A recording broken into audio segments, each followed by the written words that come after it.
तुला परी नरम थलथलिया चाउल रसगोला। नमस्कार, सुपर रेसिपी की आपण समस्त की स्वागत जनाऊँ। रसगोला तो आपण अनेक थर खाई चाउल रसगोला के खाई कि जोटा देखा जेते सुंदर खाइबा सेते नरम। थरे या ठंडा ठंडा चाउल रसगोला घरे बनइले माने समस्त मन खुशी हो। तेरे डेरी न कर चलते बनइबा। चाउल रसगोला बनवाई ये प्रथम नहीं गोटे कप चाउल गुंड। ये घरे बनई आपड़ चाहे मार्केट रू चाउल गुंड किनी आनिबे। घरे जो चाउल गुंड बनइबे ताकू टिके ध्यान देबे। जते संगे संगे बनइबे पानी रा मेजरमेंट टिके कम करिवे। यदि बहुत दिन हैला हेई जायछि ताले पानी रा मेजरमेंट एई हिसाब रे करिवे। एठी गोटे कप चाउल गुंड नेछि सेही हिसाब रे मो गोटे कप पानी ऐड करछि। प्रथमे अल्प टिके पानी देइथिलि तापर टोटली एठी मेजरमेंट हिसाब रे गोटे कप पानी नेछि। एबे आमे कोन करिबा चामच साजे सब जक बढ़िया से गोले देबा जेमति गोटे बढ़िया से स्मूथ पेस्ट बनी के बारे रेडी हिजो। एठी हमर बढ़िया से चाउल गुंडर पेस्ट बनी के रेडी हो गलानी। एबे चलंत जे आमे गैस पाखु गैस रे गोटे कड़ाई बसै देबा। एठी आ गोटे कप पानी नै गेली टोटल 2 कप पानी नेछि गोटे कप चाउल गुंड पय। एठी अल्प टिके स्वाद अनुसार लूण ता सहित अल्प टिके चीनी ऐड कर देबा और अल्प टिके गुआ घी ऐड करछि। यदि आपन को गुआ घी पसंद न ताल आ जगह आपन रिफाइन तेल को मत यूज करि परबे। एबे कोन करबा सब जक बढ़िया से गोले की ताको फुटिया पय छाड़ीबा। देखले ना पानी बढ़िया से टकबक हे की फुटिला। एबे सेतरे आमे गोली की रखितबा चाउल रो बैटर को ऐड करबा। एबे सब जक गैस रो फ्लेम प्रथमे हाई करबे तापर स्लो करके बढ़िया से ताको जंतीबे। टोटल जंतनी रो प्रोसेस 4 ରୁ 5 मिनिट लागबो। बेसी समय लागबोनी। एठी म अल्प करछि आपन जे अधिक करथियो ताले सेही हिसाब रे टाइम लागबो। टोटल मते लागला 5 मिनिट लागला चाउल को बढ़िया से जंतिया पे। एठी देखंतु चाउल बढ़िया से सब जक जंतनी बनी के रेडी हेछि। हाथ रे टिके ठंडा पानी लेके टच करिवे। हाथ रे जमा लागु नथिले जानिबेने जंतनटा परफेक्ट बनछि। एबे कोन करिवे ताको घोडन देके पूरा पूरी ठंडा हा पय छाडी देबा। एठी देखंतु मु 10 ରୁ 15 मिनिट पय ताको ठंडा हा पय छाडी देइतली। बढ़िया से ठंडा हे जायछि। हल्का फुल्का टिके उषुम अछि पूरा पूरी ठंडा हेले भी चलिबो। एबे कोन करबा ओदा हाथ हेकी सब जक बढ़िया से अट्टा दल्ला वाला दलिबा। आमर जदि जंतनटा परफेक्ट बनथिबो ताले हाथ रे जमा भी लागबे। जदि टिके टिके लागि जाउछि ताले तेल हाथ हे जानतो ताले जमा भी लागबे। एबे हमें सब जक बढ़िया से दल देले किछि भी ता भीतर लम्स नाही पूरा पूरी गोटे चिकन डो अट्टा दला हमर बने के रेडी हे छि। एबे हमें कोन करबा ताको बढ़िया से गुळा बनेबा।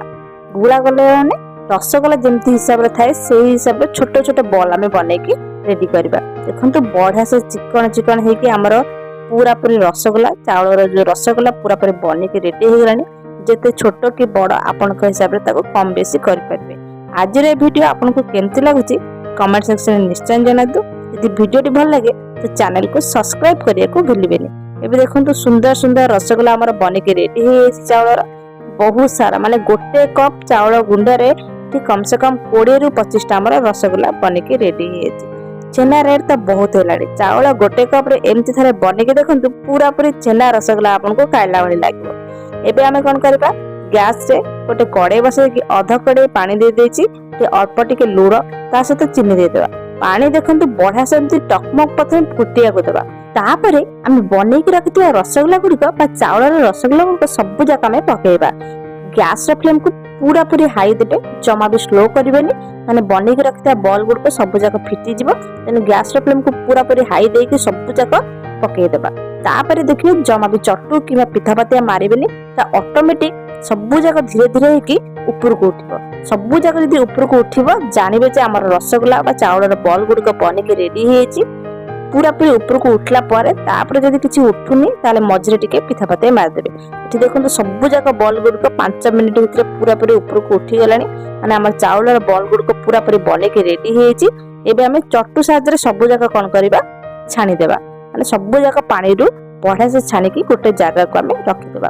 देखले ना कितने सुंदर रसगोला बनी के रेडी हेछि। पानी रे मेजरमेंट हिसाब रे लूण चीनी देबे जहा फले रसगोलाटा खाइया को बढ़िया लागबो। एबे सेही कड़ाई रे पानी तक बाहर कर देकी एठी मु आधा लीटर खीर ऐड करछि। ता सहित एठी 2 चम्मच अमूल गुंड को गरम खीर रे फेंटी की पकै देछि। एटा ऑप्शनल अछि। यदि आपन को पसंद अछि ऐड करंतु नान सेमति खाली खीर रे भी बनै परिबे। एबे सेदरे अल्प टिके गुजराती आ चोपा सहित गुंड देछि। ता सहित एठी मीठा पय 3 ରୁ 4 चम्मच चीनी ऐड करछि। एबे हमें कोन करबा सब जक बढ़िया से फुटिबा को देबा। क्षीर बढ़िया से फुटब जमी गुजरात स्मेलटा पूरा पूरी क्षीर आसो। क्षीर को कम से कम 100 कि 150 ग्राम मारे से हिसाब से फुटे। एपटे क्षीर फुटला भितर ये नहीं 100 ग्राम पनीर। जदि आपन पाखे पनीर ना ताल आप अध लिटर क्षीर को फटे दिंतु जी छेना बाहर से एनफ। एबे कौन करबा सब जगह जो पनीर नहीं पूरा पूरी छेना बन दूची मैंने हाथ में चकटी पूरा पूरी छेना आमर बनिक रेडी हो से गरम क्षीर आम छेना तक आड करवा। रसगोल्ला तो खाइले चाउल सहित जब छेनार बाइट टिके टिके पाटिक आसो ताल खाइबार मजा 2 गुणा होमि थे बनईकि देखो। एबे कौन कर सब जगह बढ़ा से फुटा देवा। फुटी सारा 3 ରୁ 4 मिनिट पर बनईकि रखते चाउल रसगोल्ला तक ए आड करवा। आपको बेसी समय फुटवा दरकार नहीं 2 ରୁ 3 मिनिट फुटवा दरकार जमी सब जक जो रस तक जमी चाउल बॉल भितर पशिब से 3 ରୁ 4 मिनिट तक फुटेबे। एबे से फुटिला भितर एबे गोटे तड़का मारिबा। एठी 1 चामच गुआ घी नहीं सहित 8 ରୁ 10टा काजू नहीं। काजू को कौन करबा बढ़िया से गुआ घी रे भाजिबा। आपन जने रिफाइंड तेल को मध्ये यूज कर परिबे। तेल टिके बळिची सेठी 1 चामच चीनी ऐड करची। चीनी को बढ़िया से कैरामलाइज करबा जंतु गोटे बढ़िया कलर आसीबो। हमर व्हाइट कलर देखा जाउची। एबे ताको आमे कोन करबा टिके अट्रैक्टिव देखा जाय। जदि आपन को स्टाइलटा पसंद अछि ऐड करंतु नहने एमती नॉर्मल भी आपन सिमती खाई परिबे। एबे देखंतु सब जक बढ़िया से फुटी साला परे पूरा पूरी आउ थे ताको गोळेई देबा आ पूरा पूरी आउ 1 ରୁ 2 मिनिट पे फुटिया को देबा। एई भीतर आमे भाजी के रखिता काजू तक मध्ये छोट छोट पीसेस रे पकेइबा। देखिले ना किते सुंदर आ बहुत ही कम खर्च कम समय रे गोटे बढ़िया डिलीशियस मिठार रेसिपी बनिक रेडी हो गलानी। घरे थरे एमती बनईकि देखंतु मार्केट रे पिला माने जमा भी आउ खाइबेनी। ते गरमा गरम रसगोल्ला हमर बनिक रेडी हो गलानी। एबे तो गरम दिन आसी काहा को पसंद लागिबेनी से ठंडा ठंडा बरफ भितर एमती थे सर्व कर देखंतु बहुत ही बढ़िया लगे। फ्रिज रे रखिदेले सेटा पूरा पूरी बसी जीव। एमती बरफ ऊपर थे रखी देखंतु सेटा खाइबार मजा पूरा पूरी आइसक्रीम खाइला वाला लागिवो। एमती थे घरे बनातु आ वीडियो केमती देखुथांतु। रहिली देखा नेक्स्ट वीडियो रे टाटा।